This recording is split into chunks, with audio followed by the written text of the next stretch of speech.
Daily Sun has completed 15 remarkable years and stepped into its 16th.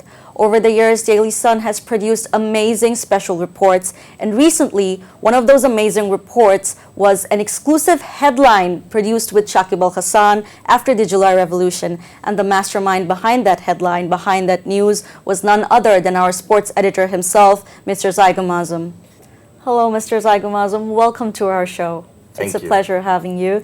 So the first question I want to ask you is, what was your experience like conducting the first interview with Shakib al-Hassan right after the revolution? Yeah, it was not just right after the revolution, probably the first interview he had done. After the revolution, yes. No, first interview he had done regarding his political career. Right. Because I've known Shakib for a pretty long time, and we share a good rapport between us. So I was always asking for an interview, and I've always said that I want an exclusive interview, that something that he had not spoken about. Then after the revolution happened, Shakib got into his own shell and all those things. And all those cases were coming around about him and all those things. And there were a lot of allegations about him, about his scam, money scams, so many cases and all those things. So I somehow managed to convince him that, okay, you are not coming back to Bangladesh.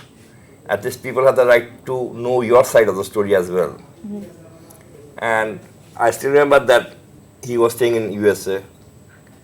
One day he gave me time at around 1:30 in Dhaka. I mean, not in the afternoon, it was at night, 1:30, 2 o'clock at night. Right, right. Then when I called him and told that, okay, now let's start the interview. Okay, now let's start the, he just said that, otherwise, can we do it a bit later? I did not push him because I waited for this interview for a long time. In fact, more than 2 years, because I asked I asked for an exclusive interview with Shakib when he was doing some practice session in Bangladesh. Right. And after he went back to America, I told that you owe me an interview. Do you remember that? He told me, yeah, I owe you an interview. So I told her that we'll get it when the time is right. And on that night at 2, when he said that today I'm not in a mood to talk, somehow I got crippled that probably this interview is not going to materialize. Right. But on that same day, on that same night, a few minutes after that conversation ended, he told me that don't worry, if there is one man whom I'll give the interview, that is you. Right. You can wait because you're keeping in touch with you're keeping in touch with me, so I cannot just get away not giving this interview. Right. So that wait was quite, I mean, it was tiresome at one point. I was tired because you're asking for an interview for days after days, months went by, and still you're not getting the interview. But somehow it eventually got materialized, and that's it. So these are some challenges you faced trying to conduct the interview in the first place. But whilst taking the interview, did you face any other challenges in regards to Shakib's mood or what he wanted to say and what he didn't want to say? No, I didn't face any problem. So why did you feel the need to conduct this interview and publish this report in the first place? What did you feel that the people needed to know about this situation? What was so important? Look, one thing you must understand, in Bangladesh, one person sells, that is Shakib al-Hassan. Right. Irrespective of whether he is staying in America, whether he is staying in England, whether he is staying in Pakistan, you'll see that his news is always sellable. I know Shakib from a very early stage, and I know that if he commits to something, he will do it. Right. If he commits that I'll give it to you, he'll do it. Probably it might change it, all those things. But he will definitely give you the interview. So I always had that belief. Right. Probably that is the reason I was always having that confidence that he will talk with me. Right. But look, you can give accusation to anyone.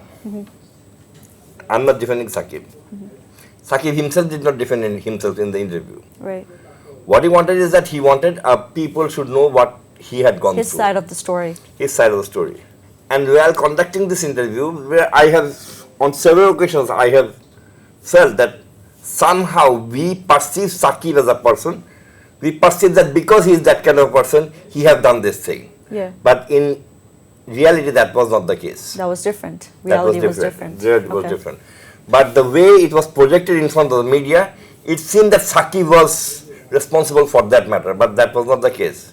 So as we know that there were a lot of other media outlets that were also trying to reach out to him, but they couldn't really get a grasp of him, but you ended up doing it. So besides your persistence and your closeness with him, were there any other factors that led you to become the man who ended up getting the interview rather than some other journalists from other media outlets? Probably we are both from BKSP, that's the reason. That's the reason? Because we both studied in the same residential school. Oh, so it's like an alumni thing. Things like that. All right, cool. So last question, where do you think the cricket scene is currently heading in Bangladesh? After the revolution, it's been a year, and you're obviously the sports editor here. You've known the cricketers for a while now. So what's your opinion? Which direction do you think it's heading to? Result-wise, we are not doing well. But we cannot lose hope. Right. Because whenever in a country where there is a political turmoil, actually people who are playing cricket are human beings too. Yeah. Political instability, all those things, that also hurts them. So do you think cricketers are dehumanized to a certain extent in this country? No, they're not dehumanized, but when all those things are happening, somehow they were also confused what's going to happen to their lives and all those things. Today, when I'm conducting this interview, today at the Bangladesh Cricket Board, there was a meeting between clubs and the BCB regarding resuming cricket again. Right. Because a board election has happened. Some of the clubs believe that they don't want to play cricket. Okay. So there's still a lot of things, political things going around in the cricketing scene. But result-wise, we are not good.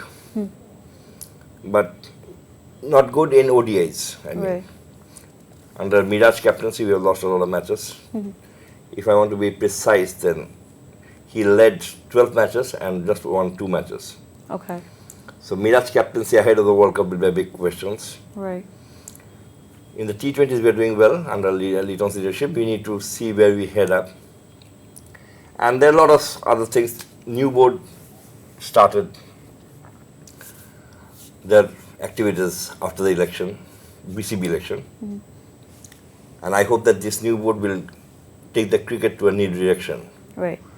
Because what I feel is that we do have cricketers, but we need to facilitate them with right kind of opportunities, with right kind of give them platform. structure. The structure. So infrastructure development, if that happens, then cricket will be in the right path. But I'm not very hopeful. Just today, if you want to say me that how hopeful you are, I'm not very hopeful that we are the next big things. Because I tell you one thing, you cannot buy experience. Yeah. We have got a lot of big players going out in the recent past. We don't have Mahmudullah, we don't have Tamim, we don't have Shakib, we don't have Mushfiq. So you cannot replace them right away. So the big names are not here anymore. It will take some time, so probably we are taking that time. Right, okay. Thank you so much, Mr. Zaigum Azam, for being on our show. It was a pleasure to be able to host you. Dear viewers, that is all for our show today. Our reporters will come forward with more special reports in the future. Please stay tuned to be able to read them, and please keep in touch with us. Thank you so much.